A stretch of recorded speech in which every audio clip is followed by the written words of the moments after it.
que você acha do Lula especificamente? Porque eu já sei o que você pensa sobre Bolsonaro. Eu acho o seguinte, eu cobri várias viagens internacionais do Fernando Henrique, e o Fernando Henrique até foi próximo do meu pai lá atrás, do Lula e da Dilma. Mais do Lula, porque foi o tempo que eu estava mais lá fora. Então eu conheci muito o Lula lá fora. E eu conheci ele lá. Eu não conheci ele no Brasil, nunca tive com ele. E os brasileiros não têm noção da popularidade do Lula fora do Brasil. Não tem noção. O Lula, quando ele apareceu internacionalmente nas viagens em 2003, até foi a primeira vez que eu fui com a Síria, foi numa viagem do Lula. Ele apareceu num momento em que ele era, para o mundo, uma figura meio Mandela. Deixa eu explicar o que é. O Mandela foi uma figura no mundo político internacional da história, talvez mais próximo do que você poderia chamar de um santo. O cara fica 27 anos preso sobre um regime absurdo de racismo, que era o apartheid da África do Sul. Mas o Lula não tinha sido preso ainda. Peraí. E aí, quando ele sai, ele perdoa, né, dá a outra face para o adversário dele para fazer andar para frente o país dele, a África do Sul. Teve erros o Mandela, sim, na medida que ele pegou a parte política e esqueceu da parte econômica. Hoje você vai para a África do Sul, o dinheiro continua na mão dos brancos. Mas, enfim. Mas era uma figura super respeitada. No mundo, o Mandela era. Eu tive com o Mandela quando a Cidade do Cabo foi candidata a ser cidade olímpica e não conseguiu. O Lula, no momento em que ele apareceu no cenário internacional e que ele falava de fome e ele falava de pobreza, ele era uma coisa muito nova. Porque, de fato, ele sabia o que era fome e sabia o que era pobreza. Então, eu vi o G8 de Evian, por exemplo, acabar aquela foto de família que todos os líderes tiram foto. Ele estava como convidado, obviamente, o Brasil não estava entre os 8. E o Chirac e o Bush irem para cima do Lula, para conversar com o Lula. E chegava o Sérgio lá, que era o tradutor dele, porque o Lula não falava inglês. E o Lula, realmente, naquele primeiro momento, tinha um discurso que ele chamava de Sul-Sul, que era o Celso Amorim também, o Itamaraty brasileiro, que tem gente muito competente no Itamaraty, que chegavam com o dever de casa nessas viagens que eu via. Começava às 8 da manhã, acabava às 11 da noite. Era uma coisa atrás da outra. As viagens do Fernando Henrique tinham duas coisas. Um encontro com o primeiro-ministro e uma visita não sei aonde. Uma do Lula era muito trabalho. E tinha um cara que era sensacional. O Lula já é eleito. O Lula eleito. O Lula é presidente. Tá. Um cara que era sensacional, que era o Luiz Fernando... O cara da Sadia, esqueci o sobrenome dele. Que era o ministro do Comércio brasileiro. Que era um cara que tinha sido CEO da Sadia. Fugiu o nome dele. O cara era brilhante. E o Itamaraty era brilhante, porque ele chegava no teu país e sabia tudo que você comprava, tudo que você vendia e tudo que o Brasil podia oferecer para comprar e para vender. O comércio exterior brasileiro mais do que dobrou no primeiro mandato do Lula. Isso é fato. Então, eu vi o Lula lá fora com todas as qualidades culturais que nós temos como brasileiros, que é a capacidade de conversar, de sorrir, de brincar, de botar a mão, dar aquele abraço, não sei o quê, que é uma coisa que faz com que seja muito fácil ser brasileiro, né? No sentido de a gente conversa com qualquer um, né? A gente está na fila do banco. Recebido no mundo. E não só no mundo, entre a gente tem uma capacidade de conversar que não é comum lá fora. Muito brasileiro que sai do Brasil, vai morar lá fora, achando que o Brasil é uma merda, se sente muito mal morando lá fora, porque a vida lá é árida, é seca.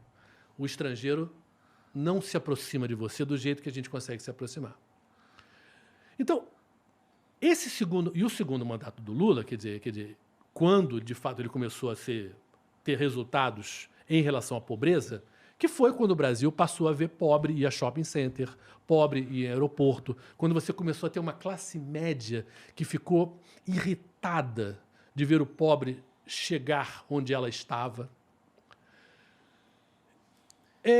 E foi quando começou a ninguém falar, mas o aeroporto parece rodoviária? Lembra desse tipo de frase que existia? Isso foi o governo do PT, sim. O governo do PT, do Lula, estou falando, teve um problema muito sério de comunicação.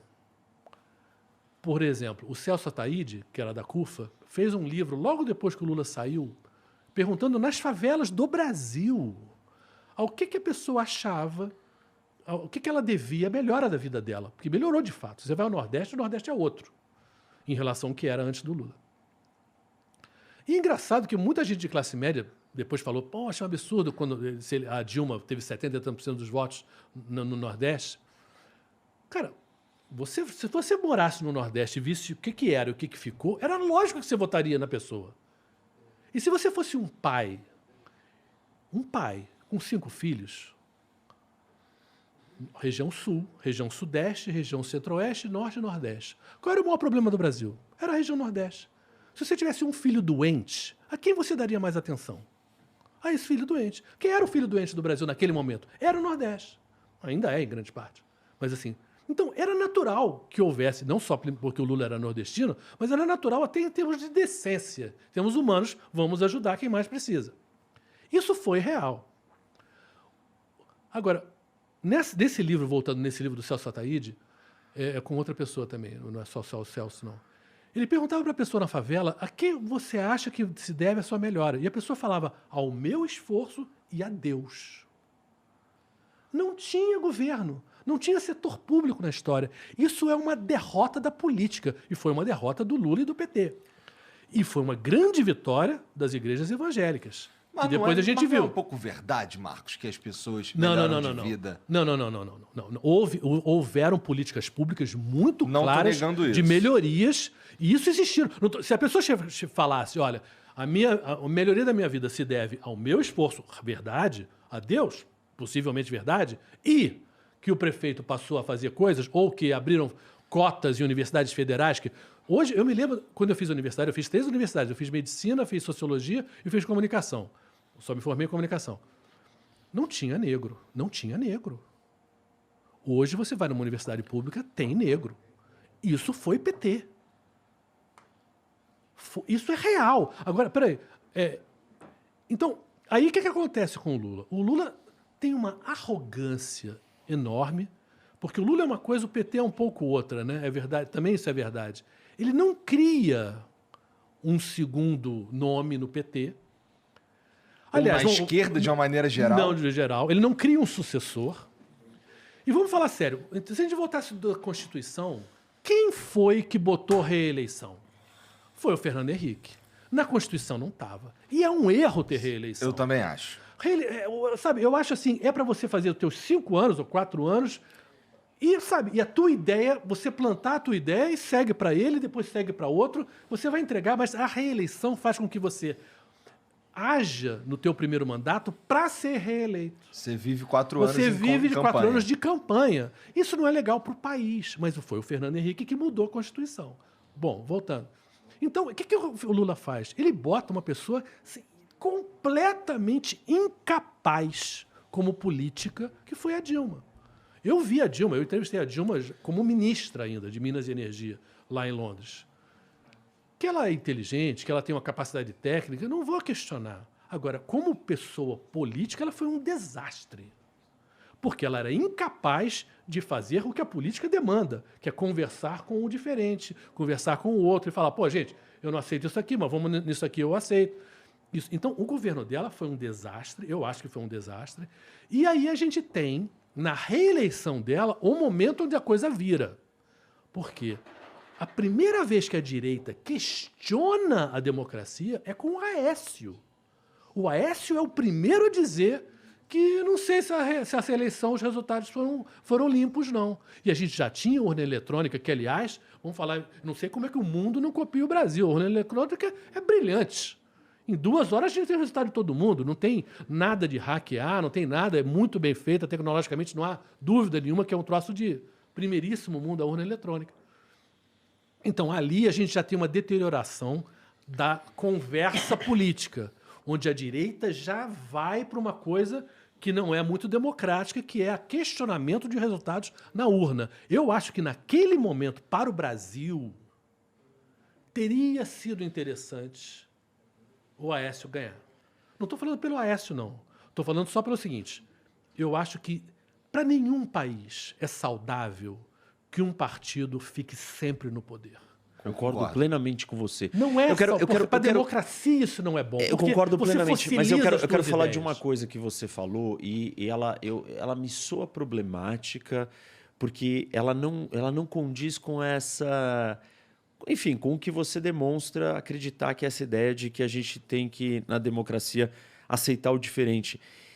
E Marcos, quando você fala assim, a classe média não quer que a classe baixa tenha acesso a algumas coisas. Assim, primeiro que chamar a classe média inteira é um negócio Não, assim, é claro. extremamente excludente, Não, preconceituoso e problemático. Porque assim, eu não conheço pessoas... Eu Ou sou talvez de eu classe média. conheça, talvez eu sou de conheça. classe média, eu estou falando o seguinte, houve um Então, momento real. você queria que elas não querem? Eu torço, Não, eu luto. Aliás, eu eu estou na também. política para lutar Tá para pra que isso. todo Claro mundo que é. tenha acesso a tudo. Então, Eu tô falando assim, é que eu acho que que esses parte- chavões Não, assim, não, não, eu esses, assim, da parte do ideológicos do PT, Não é eles do são PT, eu tô dizendo, problemáticos. eu assim, Essa era uma narrativa do Lula. Não. Ele repetia essa frase. A classe média não quer a Marilena Chauí, ou não sei quem. Era uma repetição massiva. A classe média não quer que o pobre tenha acesso às coisas. Eu não sei quem é. E quem acha isso é extremamente problemático. Vou te dar um exemplo bem interessante assim de coisas